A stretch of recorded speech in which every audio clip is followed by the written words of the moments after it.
Sahabat, pernahkah kamu merasa hidup yang kamu jalani tiba-tiba hancur?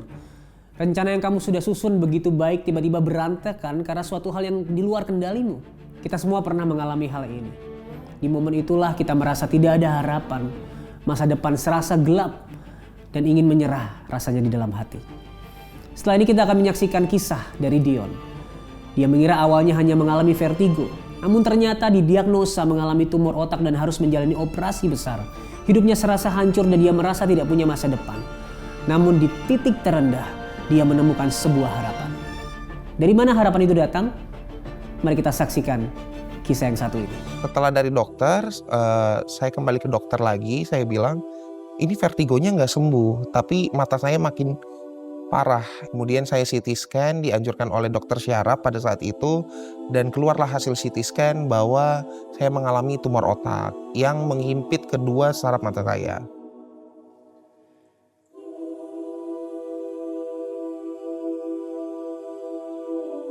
Saya menanyakan ke beberapa dokter dan dokter menyatakan hal yang sama juga bahwa saya mengalami tumor otak.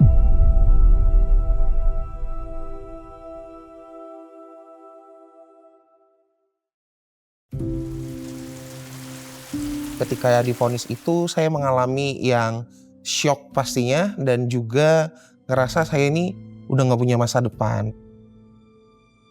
Kenapa harus saya yang kena tumor otak? Begitu banyak manusia yang mungkin hidupnya gak lebih baik dari cara makanan, cara perilaku hidup, minum-minuman keras dan lain-lain. Sementara saya tidak pernah melakukan itu, kenapa harus saya? Itu hancur selama 3 bulan saya nangis di kamar di bawah bantal biar semua orang gak ada yang tahu. Saya ngerasa hancur, saya ngerasa sendiri, saya ngerasa kayaknya saya gak layak nih untuk berobat. Karena ketika mendengar biaya-biaya yang dokter katakan untuk sinar gamma 250 juta, untuk berobat ke sana ke sini sekian juta, jadi saya kayak ini saya gak layak nih berobat. Saya berobat gak ada gunanya karena ini hanya menghabiskan biaya saja gitu. Jadi mending saya nggak usah berobat, saya berdiam diri, ya udah tinggal menunggu waktu. Kalau komplain itu lebih ke keluarga, ke papa saya, ke mama saya, ke saudara-saudara saya. Saya bilang, apakah ini terjadi karena dosa-dosa kalian, dosa-dosa saya? Apakah ini kutuk? Kenapa harus ada di saya gitu? Kenapa nggak di orang lain saja gitu? Jadi saya komplain ke orang tua saya, ke keluarga saya gitu.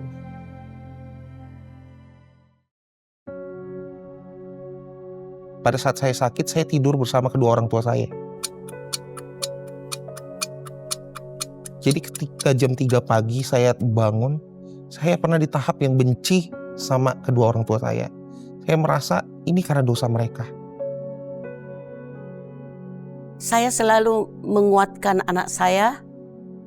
Saya selalu membesarkan hati dia bahwa anak saya menerima semua ini atas seizin Tuhan.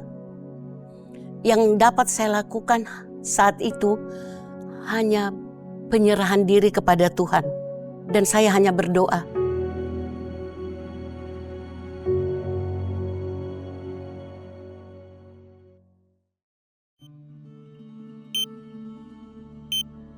Saya operasi di 16 Juni tahun 2022. Jam 10 pagi saya udah harus melakukan pembersihan diri, yaitu dengan buang air kecil, buang air besar, bahkan harus mandi.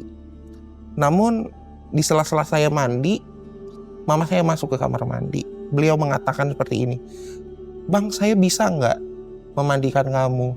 Aku kepengen mandikan anakku, mengantarkan anakku. Sambil nyanyi, berdoa, aku gosokin kakinya. Saya merasakan di situ hancur.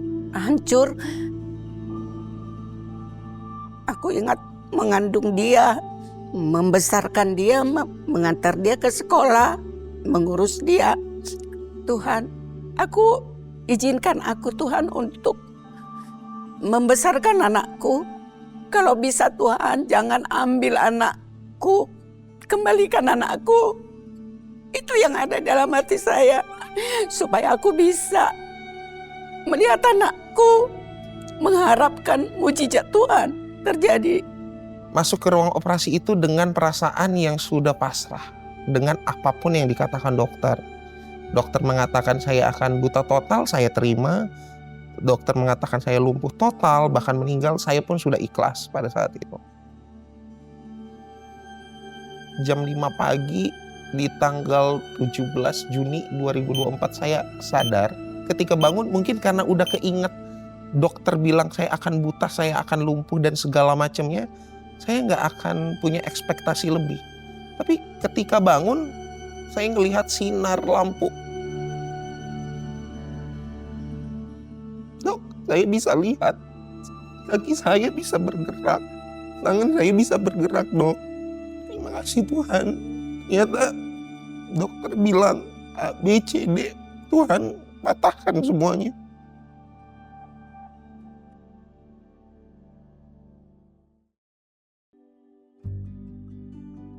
Saya 2 minggu kemudian ibadah, dan ibadah itu tiba-tiba ada firman yang ngomong begini. Murid Tuhan Yesus itu nanya ke Tuhan, Tuhan kenapa orang ini buta? Apakah karena dosa dia, dosa orang tuanya, atau dosa siapa? Tapi Tuhan jawab di situ, itu bukan karena dosa siapapun, tapi karena kemuliaan Tuhan mau dinyatakan atas dia. Di situ saya merasa, oh kayaknya Tuhan lagi ngomong nih ke saya. Saya asik menyalahkan kedua orang tua saya, tapi Tuhan langsung klarifikasi di ibadah itu. Itu bukan karena dosa kedua orang tuamu, tapi memang karena kedahsyatanku mau dinyatakan atasmu. Saya menerima, oh ternyata saya sakit seperti ini memang Tuhan mau nyatakan kekuatan dia, bisa biar orang lain yang sama seperti saya bisa kuat. Sesudah kami keluar operasi, dokter mengatakan begini, sampai ketemu di operasi berikutnya 6 bulan kemudian. Hah? Anak saya operasi lagi 6 bulan kemudian, dok? Iya. Ada rencana kami Kuala Lumpur untuk second opini antara dokter sini sama dokter sana. Dokter sana mengatakan semua hasilnya baik. Dengan hasil dari sana, kami bawa lagi ke Jakarta. Di situ dikatakan tidak perlu operasi dulu. Puji Tuhan. Bahkan tumornya di situ dilihat, puji Tuhan, semakin mengecil.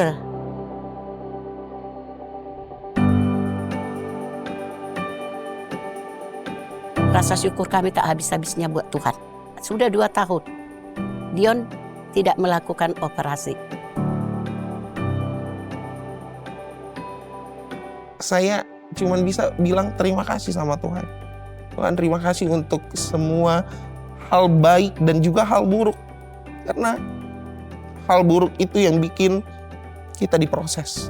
Tanpa adanya hal buruk di hidup saya, di hidup keluarga saya nggak bisa jadi Dion yang seperti sekarang.